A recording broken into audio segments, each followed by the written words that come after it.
sinabi. Tinanong ko si Lolo kung anong kanyang gagawin sa shotgun. Bakit niya ito pinakuha sa akin? Lo, anong gagawin ninyo sa shotgun na yan gabi na? Para kayong susulong sa gera niyan. Naghanda lang po. Mahirap na baka maunahan pa tayo.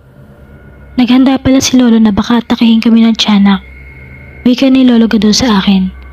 Na kapag gabi daw ay naghahanda talaga siya. At katabi nga daw niya ang shotgun kapag natutulog siya. Sinabihan ako ni Lolo na matulog na. Kasi bukas na umaga ay magsisimula na kami sa trabaho namin. Hindi pa ako nakatulog na may umiyak na naman na sanggol. Sinabihan ako ni Lola na wag daw akong lalabas ng kanyang kubo at maghanda daw ako. Hindi pa rin humuhupa ang iyak ng sanggol. At parang aakit na siya sa hagdanan ng kubo. Sobrang takot ko na sa mga oras na ito. Sabay sabi kay Lolo Gado na gusto ko na umuwi sa amin bukas. Dahil hindi ako komportable at makatulog sa aking naramdaman. Ito naman si Lolo Gado, inihanda na niya ang kanyang shotgun. Kinakalabog na ang aming pintuan hanggang sa nabukas na nga ito at dito nagpaputok si Lolo na shotgun patungo sa direksyon ng pintuan. Pagkatapos magpaputok ni Lolo Gado ng shotgun ay nawala ang iyak ng sanggol at hindi na namin ito narinig pa.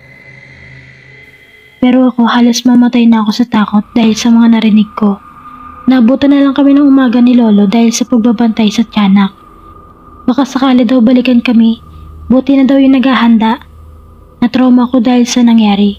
At parang ayaw ko nang sumama pa sa susunod. Ito naman si Lola Gado, parang wala lang sa kanya ang nangyari. Tila ba sanay na ito sa mga ganitong bagay. Wika pa nga ni Lolo Gado sa akin, hindi lang daw tiyanak ang nagpaparamdam dito. Meron daw naman ay San Telmo. Tinuro ni Lolo Gado sa akin kung saang lugar nagpapakita ang San Telmo. Madalas daw nagpapakita ang San Telmo pag umuulan. Pero hindi naman daw siya takot kapag nagpapakita ito dahil palibot-libot lang ito sa lugar kung saan siya nagpapakita. Ang napakadelikado daw ay ang tiyanak. Wala daw kasi itong sinasantong oras. Kung kailan niya gusto ay aatake daw ito sa'yo. Kaya kapag nakarinig ka daw ng iyak ng sanggol ay huwag kang mag-aaksaya ng oras. Umalis ka na daw sa kinaroroonan mo. Kung ayaw mo na mahuli pa ang lahat. Kagabi lang daw agresibo ang tiyanak. Siguro nalaman niya na may ibang tao kasama si Lolo. Kaya siya umatake. Buti na lang ay alam ni Lolo ang kanyang gagawin. Takot daw kasi ito sa pulbura ng baril at ayaw nila ang amoy ng pulbura. Wika pa nga ni Lolo Gado. Ang mga tiyanak daw ay mga anghel na naligaw